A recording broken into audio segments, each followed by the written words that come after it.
Welcome back to Final Fantasy IX. Our adventures in Trino continue as we go and turn in some of the Stelazio to get some goodies. Why do I always expect a silent movie to start whenever I hear the music for this place? Yes, Treno. City of Lights and Stelazio coins. I don't even think of silent movies when I hear that kind of voice. I think of Legend of Korra now. And I realized that they were that was the point they were going for. But yeah, making fun of black and white movies. But now I just tie that voice to Legend of Korra. Like, first and foremost, I think of Legend of Korra. And yeah, there's a different cage for each coin. These are big coins, by the way. How are we keeping these in our backpack? They're bigger than we are. The magical coins like Power Stars and Mario 64. Shut up.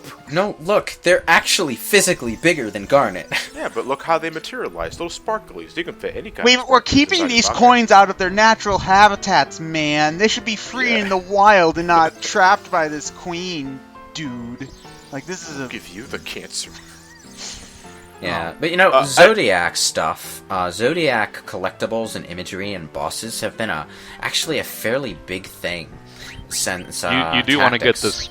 You do want to get the Stelazio because you get the blood sword for Steiner, which is a really good weapon for this point in the game, especially for later on when we have no one but Steiner. Yeah, it gives it dark side ability too. It drains health from enemies. Yeah, Does it's basically the Dark Knight ability. It actually boosts its stats. It's a stronger sword, and okay, because I can't remember what game it is. I'm thinking Final Fantasy IV, but don't quote me. Where the blood sword does lower your stats if you equip it in return for getting the ability to drain health from enemies. Well, it might be a reference to that, but the dark side ability itself is basically just the Dark Knight ability. Okay, where you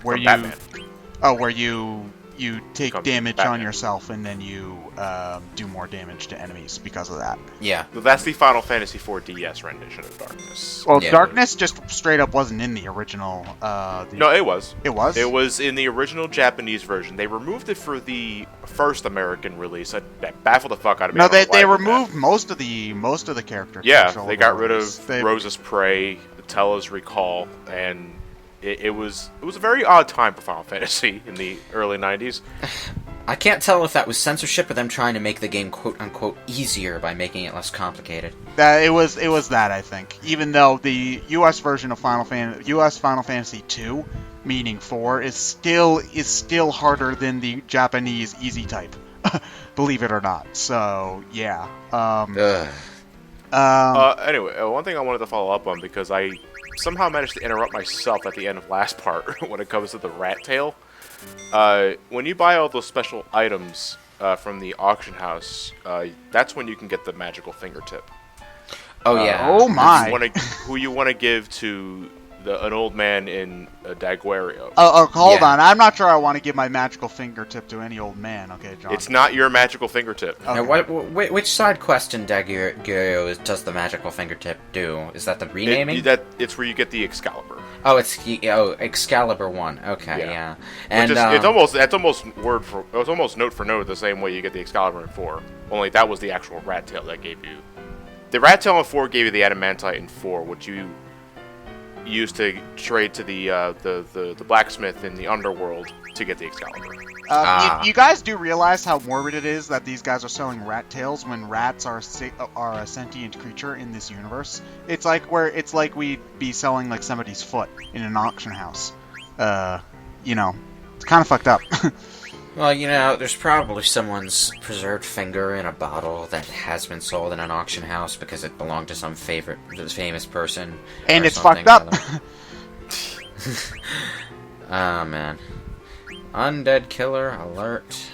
Lots of passive abilities going on here. So we're just not going to know what happens to Zidane for a while then, right? Yeah. Something that slightly irritates me about Steiner and Freya both is that they don't get a lot of their skills, their battle skills, until later on in the game. So that makes them slightly boring to use early on.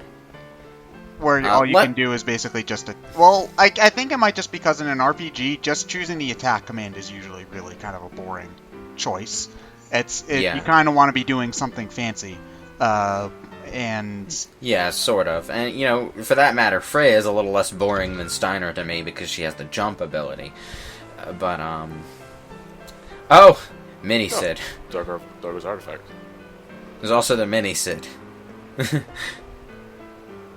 I like how they start the auction out at $5. And you know that. Do I really want to buy it? Somebody's looking at the guide.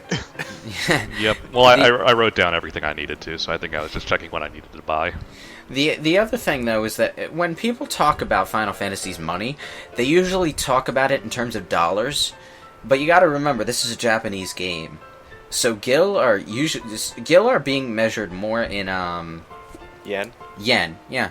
So like So- where 100 gil is probably more equivalent to $1 in the U.S. roughly. Yeah. That was always what weirded me out about Pokemon too, is that like a lemonade was like $400, and I was like, holy shit, this is the world's most expensive lemonade. But then you realize that it's yen, and it's like, oh, it makes a little bit more sense now. But it's not pretty nearly standard vending machine price. But then it's not nearly as funny either. So you know. And then you just cut Doga, from each item to each. Yeah. Doga's Artifact, that's a Final Fantasy III reference, I remember, because there's two characters in the game called Doga and Ume. Yeah, and therefore it's a reference nobody got back then. I didn't either. Yeah, I think they play their theme song at some point in Final Fantasy IX too. I can't remember. It is in the Black Mage Village. And not for nothing, Doga and Ume's theme is one of the best themes, I think, in all of Final Fantasy. It is an absolutely gorgeous piece of music. So Yeah, but like Lo said, it was a reference lost on me because I had never played the original Final Fantasy 3. what are you talking about, John? Final Fantasy 3 is one of your favorite RPGs. Not that 3, the other 3. Oh look, it's the friendly Mew. What? Wait, there's no truck here. I don't understand. Yeah. Doesn't even have a lava cookie. You have to be a monster to attack this thing. I don't know, man. These things still rock the same color scheme as Moose and 7. They were pricks. So you give them an ore every time, or do they want different things? Yep, and this is where I broke the sequence, because I was supposed to go to Ladybug first, not the friendly Mew. Do you have to do all of them in order to move Ozma closer? Okay. No. That's right. You didn't encounter the friendly creature before it died, did you? Yeah. I mean, So you probably would want to. You don't have to do it in order. It just gives you, if you do it in order, it gives you a hint as to where you want to look next for a friendly creature. You won't have to start doing them in order until I want to This say point. the nymph. Yeah. I think the nymph. Let me look that up just to make sure. And if you skip them, then you don't get their AP bonus. So you know that's probably. No, you still get the AP. You still get the AP bonus. Well, I mean, you don't get the AP bonus from the monsters you skipped. Is more what I mean. Oh Yeah. man, these plant monsters have creepypasta grins.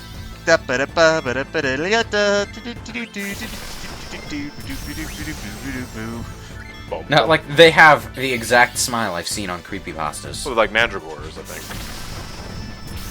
Oh man, these are mandragores. Well, I think that's what they're based off. Yeah. No, it's just I got so used to seeing the Final Fantasy 11 and 14 design of mandragores. Oh god, you're right about that smile though. Jeez, it's the gums. Seeing anyone's gums when they smile weirds you out. Because I think at that point it's supposed to be so exaggerated that it's unnerving. Yeah. What dicks? They don't even hurt you. There's no chestnuts at you. It's like if someone's grinning wide enough that you can see their gums that clearly, it's a mad grin. It's an insane grin. Oh, that God damn chestnut it. hurt. God damn it, Marcus. Marcus, get up.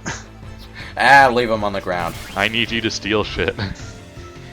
Hey, more experience for the important party members. True. Ah, man. Yeah, it is with the nymph you need to start doing them in order because she gives you the emerald, Oh, which you give to the Jabberwock. so eventually they start. You can get the stuff you need for them in other areas. It's just that if you do them in order, they will give you the item you need. for Yeah, the it's next just one. convenient. Ugh, god damn it, I hate when that happens. You revive someone, and then they get attacked right away. Yeah. A stalemate. Oh god, these plant Oh, Marcus. monsters know ice spells? That makes Yeah. no sense. Tier 2 ice spells. No, that makes no sense. Why would a plant monster know an ice spell? Isn't that sort of like a water monster knowing a fire spell? Or water monsters. Hold on, that thing's a fucking cheater. How would it have been able to target Marcus when he was dead beforehand? Oh, I hate that. God. I mean, granted, he took no damage from that attack, so it doesn't really matter, but still. It's because their turn came up right after he was revived. Yeah, but it I happened stole like... a tent from them. Whatever. Well, what you gotta remember about the enemies is that they don't have menu input delays. Their turn happens, they decide something, and then they do it in the same instant, so... Oh, okay. Alright, that makes sense. I guess a little. That'd be a little interesting, wouldn't it be? Like you can actually see an enemy's ATB and their menu commands. Child of Light actually is sort of like that, where you can. I believe the battle system is based off of a game called Grandia, where there's like you can see where everybody is on the ATB, and certain attacks will push enemies down so that you can prevent them from taking actions and things like that. That sounds like Final Fantasy X's turn-based system, actually, where you have this thing off to the corner that tells you what order everyone's going to go in, and it actually adjusts itself as you select commands to show you how that will affect the turn order over the next few rounds. Yeah, but there are certain things... I'm more experienced with Child of Light because I've actually played that game, but again, this is very similar apparently to a game called Grandia. Like, there's a point where, there's kind of a wait zone on the ATB, then there's, kind of a casting zone, and then there's the action zone at the end. If you attack someone while they're in the casting zone, or if you're attacked while you're in the casting zone, you'll be interrupted and then bumped back down into the wait period, I think is how it works. Because it's active time, I think. So, right. Kind of like in an MMO or Western RPG where you can be interrupted in the middle of doing ranged stuff. Yeah, basically. It's pretty interesting. Child of Light was a good game, too. It's also really short for an RPG, it's 15 hours. So, yeah, so I recommend that. I can't say anything for Grandia because I haven't played that game, but everybody I've heard talk about it loves it, so take that for what it's worth, I suppose. Well, sometimes a short RPG is not necessarily a bad thing. I mean, I know it's a genre that a lot of players associate with, oh, this is going to take so much of my time, it's going to be so worth that $60. But no, some of the best RPGs are really short. You can beat the original Gen 1 Pokemon in about 20 hours, I'd say. Gen 1 Pokemon, Chrono Trigger, Final Fantasy IX isn't that long. You have to get to Disc 4 in 12 hours to get Excalibur 2. Let that speak for its length. Yeah, so it's again a game that knows when to stop that's often a skill, because just because a game's longer doesn't necessarily mean that that's better. So yeah. But, I was watching Pro Jared's review on Chrono Trigger, and he brought up an excellent point about that game, is that all of the quests just loop back around to the main plot in really significant ways. So, a lot of RPGs sort of extend themselves by doing irrelevant bullshit all the time. This is where Vivi lives. Oh, yep. Yeah. When do you figure out that, though? Right here. Oh, right here. Do you, can you go back here with Vivi later in the game and get, yes. stuff? Okay. Mm-hmm. 6 months since I adopted Vivi, still too small to eat. Oh.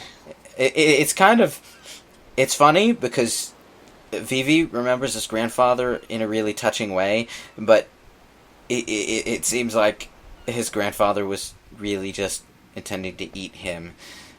Oh, wait, too small to eat. Oh. Yeah. Oh, God.